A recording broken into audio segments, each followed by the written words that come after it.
judge each creature of our race by each feature in his face. Just look at him. I rest my case, for there you are. And it matters not to me which part of town you've come from. We but you made it clear at all.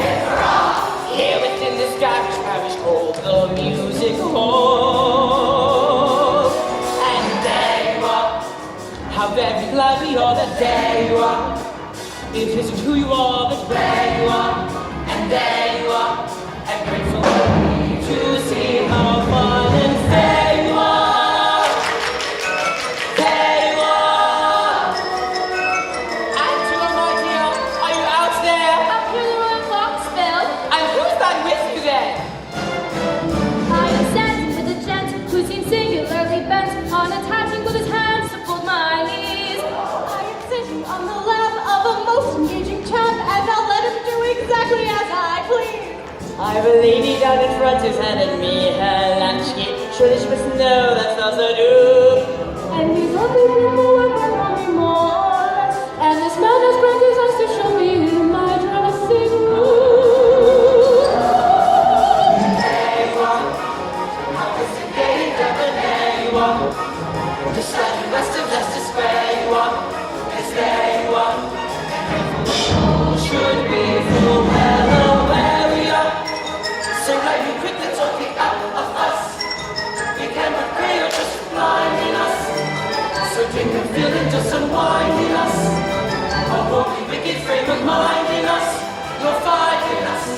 We want you and you are not me there for waving. And not a talk we care how you love it. We want feel and feel and there you are.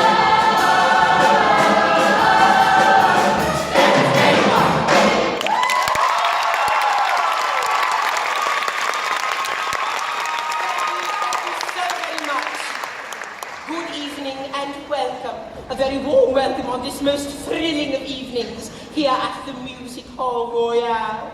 Ladies and gentlemen, we have prepared for your approval this evening the premiere performance of The Mystery of Edwin Drood. This being a musicale with dramatic interludes. Now, as you are no doubt aware, it is our own Mr. Charles Dickens who was a fool halfway through the creation of the greatest mystery novel of our time, when he committed the one ungenerous deed of his noble career. He died, leaving behind not the slightest hint as to the outcome he had intended for his bizarre and uncompleted puzzle, The Mystery of Edwin Drood. Tonight, however, ladies and gentlemen, when together we reach that point beyond which Charles Dickens wrote no more, I will be asking you to vote upon key questions regarding the outcome to our plot. Our company will then make its most earnest effort to meet this supreme challenge, to contrive an ending in accordance with your specifications. So let's all be as vulgar and uncivilized as legally possible. Kick off your boots, loosen your corsets, and enjoy yourselves. Oh, and by the way, for those gentlemen among you who have arrived alone this evening and require companionship up through the final curtain, or beyond, you need only speak to our stage manager, Mr. James Throttle, who will see to it that you need never be lonely again. I'll fix you up later, sir. Oh, look, Jim, he wants fixing up now. His tongue's hanging out. Oh no, he's wearing a pink tie. But please do remember, ladies and gentlemen, these sparkling and vivacious ingenues are not salaried employees, and so we do ask that you contribute generously towards their theatrical studies. And we ask that all produce be returned tomorrow morning, none the worse for wear. Thank you. And so, by all means, and without further ado, I give you the completed rendition of The Mystery of Edwin Drood.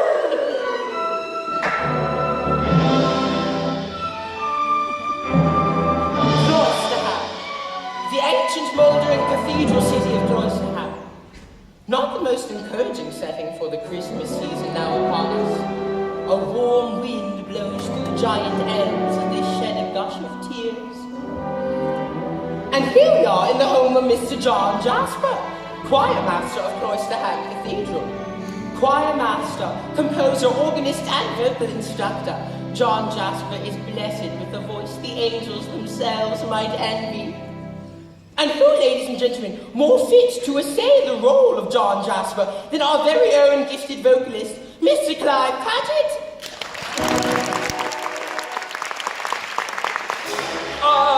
Another trifling day, one soul-stifling day of blinding pain.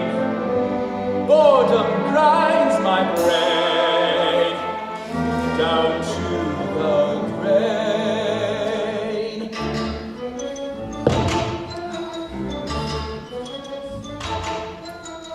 One can go quite mad and not be all that bad. Consider each superb, disturbing urge you've ever had. So curse that out in church, a joking bloke who throws a smile your way. But as it may, a man could have bad dreams, and not be all he seems. It not be far removed from all the noblest of extremes. Sometimes I think that sanity is just a passing fad. A man go quite mad. Unblessed are the dull, one ceaseless, peaceless lull. Some wondrous night, storm-struck, thunderous night, will cast me right. Look at new toy, a sculpture lacking arms, a force lacking charms, a being who frightens no one, for there's no one that he harms, whose clutch is clutching only desperate respite from the steel to blow.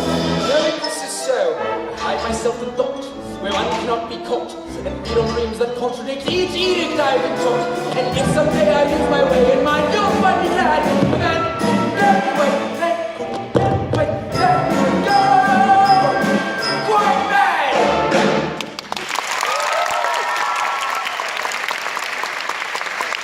Jasper eagerly awaits his nephew, and the title character of this evening's diversion, young Edwin Drood. Hello, Uncle. Why, there's the lad now. My dear Uncle. Yes, ladies and gentlemen, your eyes do not deceive you. Devotees of male impersonation are more used to seeing Miss Nutting in her top hat and tails when she does her inimitable rendition of Aren't I Half a Toff? Tonight she hides her figure beneath the distinctive garb of young Edwin Drood. Ladies and gentlemen, a warm round of applause for London's leading male impersonator, Miss Alice Nutting.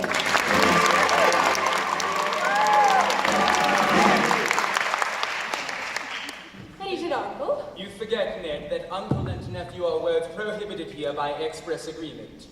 Of course you're right, Jack. After all, there are only half a dozen years or so between our ages. Hello, Jack. Don't drink yet. I must propose a toast. A toast? To what, Ned? He asks to what? To Rosa. Rosa. To the fair Miss Rosa Budd. Surely you've not forgotten that Rosa and I are soon to be wed. It's not quite slipped my mind. Yes, sir.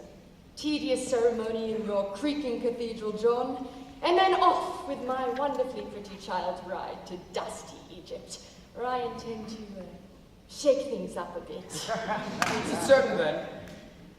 Egypt does seem a desperate great distance. Indeed it is, John. This portrait of Rosa is not one of my better efforts, Jack, and yet you choose to hang it here. In heaven's name, why? Because it reminds me of you, Ned, and the happiness I wish you and Rosa.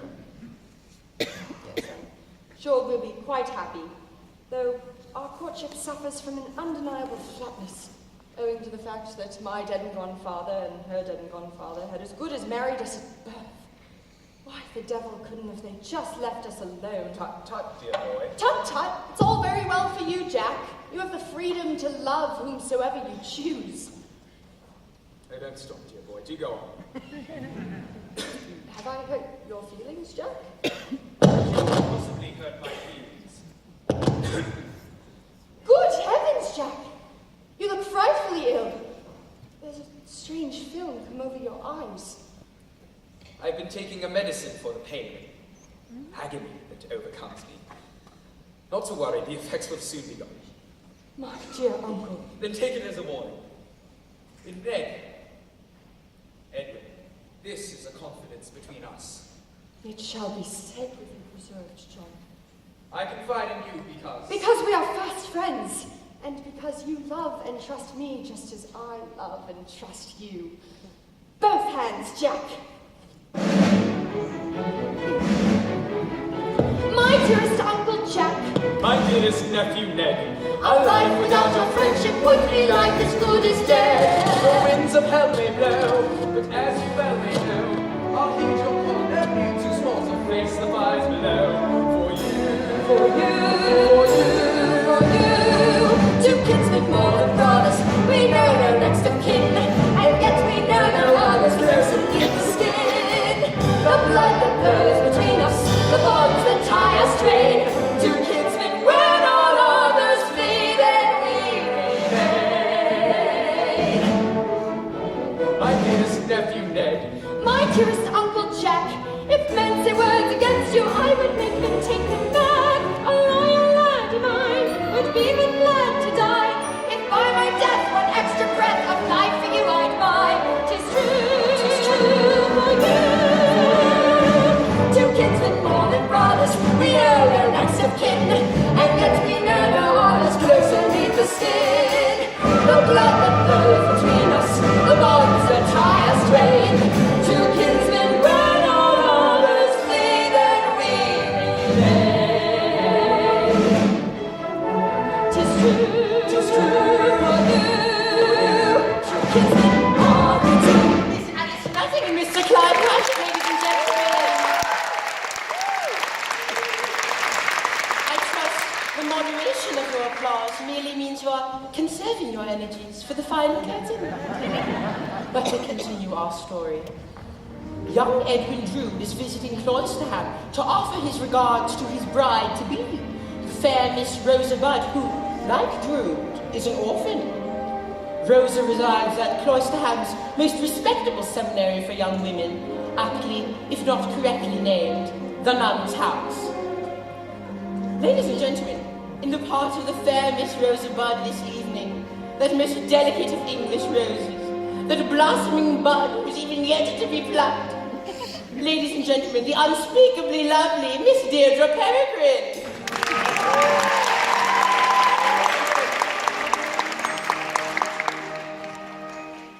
Rosa! Yes, you too. Shoo! Goodbye. Yes, bye. Rosa, the happiest of birthdays to you. I only wish I could say these words to you on each of your birthdays. I fear that is not likely, since, as you know, your own nephew Edwin and I will be departing for Egypt once we are married. It was only a wish, Rosa. Lovely. I've awaited your birthday with eagerness. Eagerness, Mr. Jasper. Yes, your voice will no longer be subject to the fluctuations of adolescence. And tell me, in what condition is your voice today, my dearest student? As my tutor, perhaps that question should be best answered by you, Mr. Jasper. Shall I sing the Mozart? No. I've composed this, especially for the occasion of your birthday, my loveliest subject. A choir master's pay being what it is, my life's blood is the most I can afford to offer. Mr. Jasper, I cannot sing these words. It would not be proper. Why, whatever do you mean? I am not worthy of it. As your music master, that should be up to me. From the beginning, please.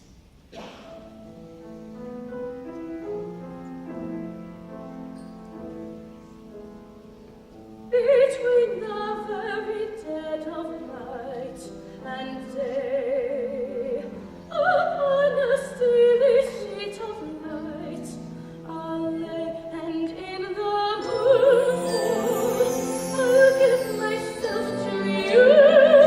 I'll bathe in moonfall and rest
That was lovely, Rose. Thank you, sir. But lovely will not do. When you sing these words, you must make me feel as though you mean them. Once again, if you please.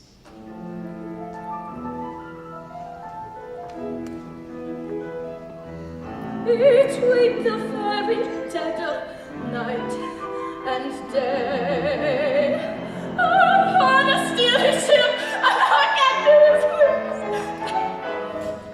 It's nothing. It's all over. Don't speak to her for a minute and she'll be well. She's not used to an audience. Besides, Mr. Jasper, you're such a conscientious master. I believe you make her afraid of you. No wonder. No wonder. You'd be afraid of him under similar circumstances, wouldn't you, Miss Landless? Not under any circumstances. Ladies and gentlemen, our own fine spirit, the unpredictable Miss Janet Conover.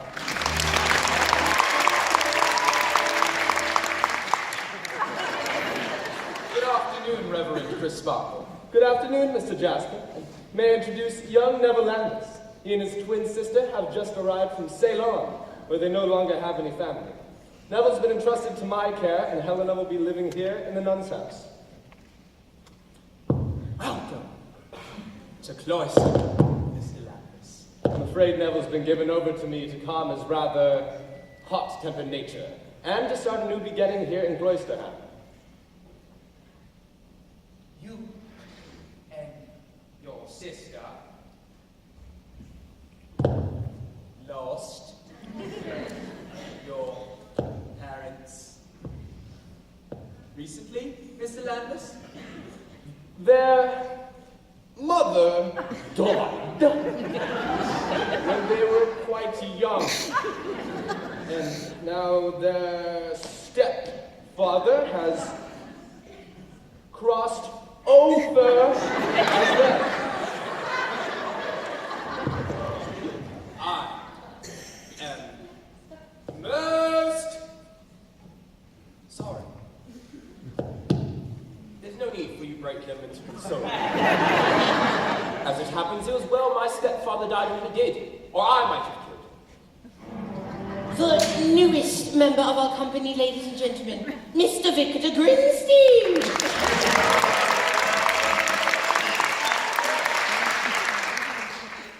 Surprised you, sir. Shocked, unspeakably shocked.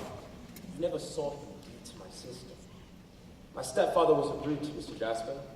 In desperation, Helena tried on more than one occasion to flee his cruel and miserly hand, even disguising herself as a boy, to no avail. And as for myself, I've had from my earliest remembrances to do a deadly, bitter hatred, which has led me to be secret and revengeful. I say, However, your kindness and goodwill have deeply moved me. I pledge to change my ill-tempered ways and break new ground for myself. there's the lad. He'll soon blend in, Mr. Jasper. Your pupil, Mr. Jasper, he sings beautifully.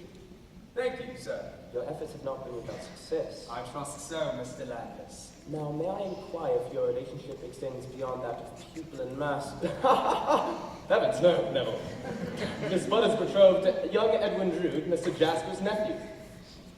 You would do well to set your eyes and interests elsewhere, Mr. Landless.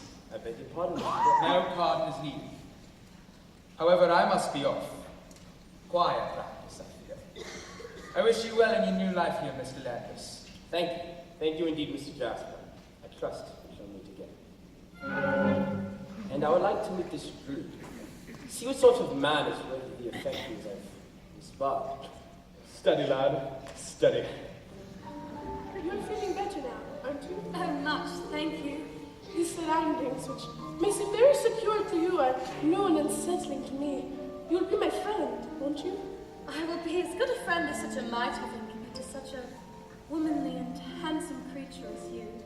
Who is Mr. Jasper? My Edwin's uncle and my music master. You know that he loves you. Oh, don't. He terrifies me. I feel I am never safe from him. He has made a slave of me with his books. Forced me to keep quiet, but is uttering a single threat.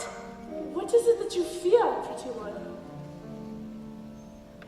I fear the moon falling souls. I fear the night skies.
But we now travel for reasons which will soon become clear to the wickedest corner and the wickedest hole in the fabric of the city of London.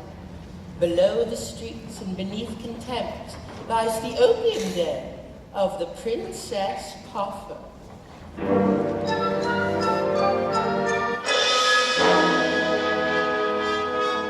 Here, the universal tongue of opium is spoken, with its sub-dialects of prostitution, burglary, violence for profit, and murder. And reigning supreme over this blemish on England's fair complexion is the grand dame of the music hall royale, that good woman of ill repute, the queen mother of the red light district, our very own and beloved Miss Angela Prissick.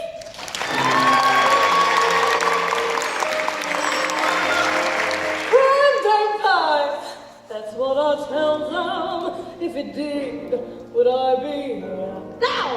Mixing pies, well, then I'll sell them for a pint of rotten beer. Throat your cup to pocket the robins or your slut. Take off some sleep, bash your face for bleeding tuppence. Pure disgrace to work so cheap. So I says, don't be a sinner for the price of London gin. You can't pay for one square dinner with the wages of sin. Sell me soul, call love, come off it. Who would buy you such a skin? On the whole, there ain't much profit in the wages of sin. In the wages of sin.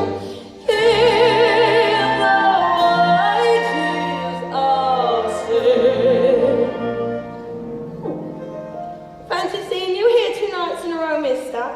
Oh, and what little crumpet you've been buttering up instead of me.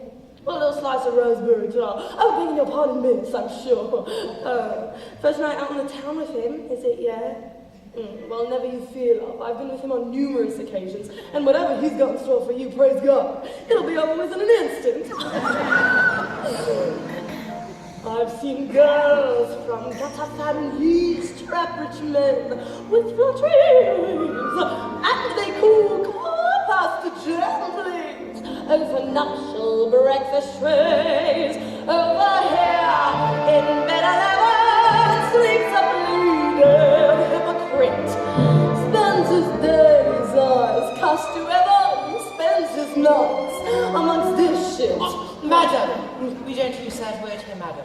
Sorry, what happened again? I made me lose my voice. Oh, yes, shit. So I says, don't take half measures, do things right and dig right in. In this world, there's greater pleasure than the wages of sin. I get threats, but seldom offered. If I did, I'd pack it in. You can't fill too many coffers with the wages of sin. Everybody help me out with the last line now.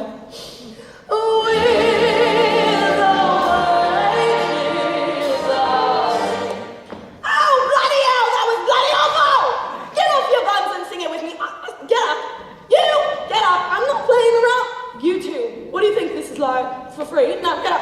Let's go. Stand up! I'm looking at you. I see you. Get up. Get up. Yeah. Yeah. All of you. You too. Get up. Are we ready? Okay.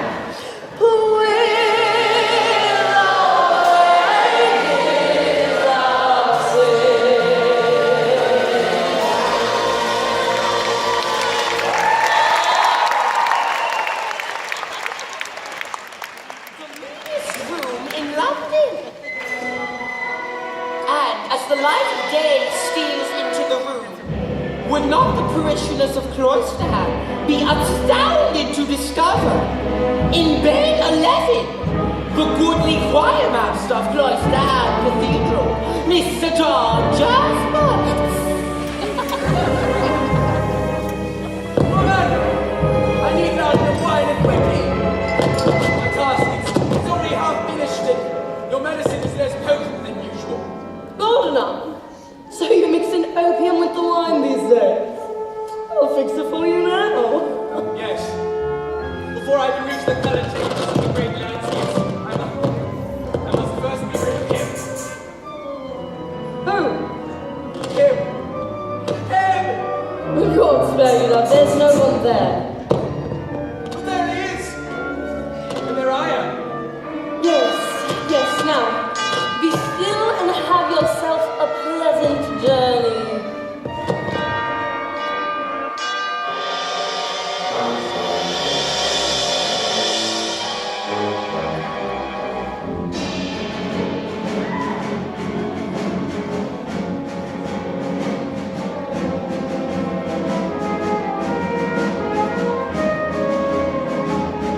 Vicky! More London, wish you Maine! Rosa Bud! Rosa Bud. What did you say? Did you say Rosa Bud? I can't seem to recall what I said. I seem to be lost. Would you please direct me to the nearest railway station? 5 and 3 euros to me. Seems quite a large sum for such a small courtesy. If you are that needy. And the railway station? The nearest is an old gate, 10 minutes of a walk away from the river. I thank you. Incredible.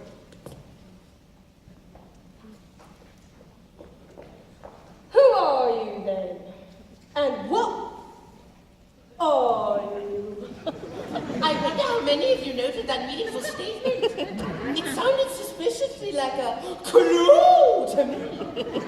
Might we have it again, my dear? Wait, yes, once more, please. Who are you then? And what are you? What indeed? But it is now the following day as we find ourselves in less sordid surroundings and meet close to hand the leading citizen, Mayor Thomas Sapsey.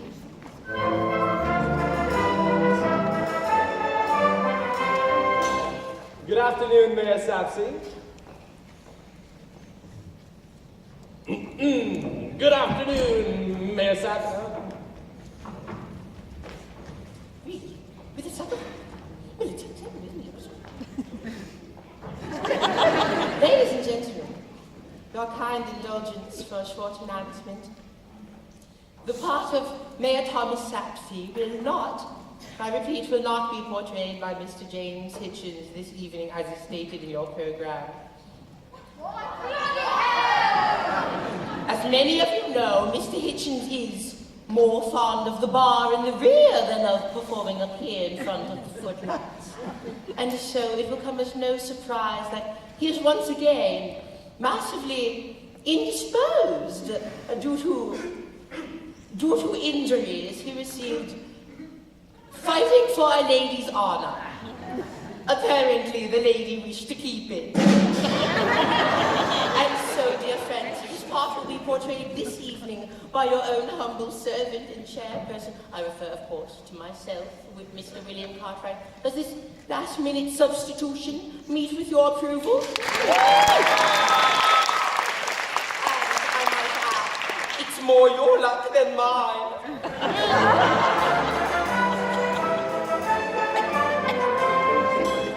Good afternoon, Mayor Sapsey. Good afternoon, Mr. Chris Barkle. And, These are my new charges from Okay. Ceylon. I am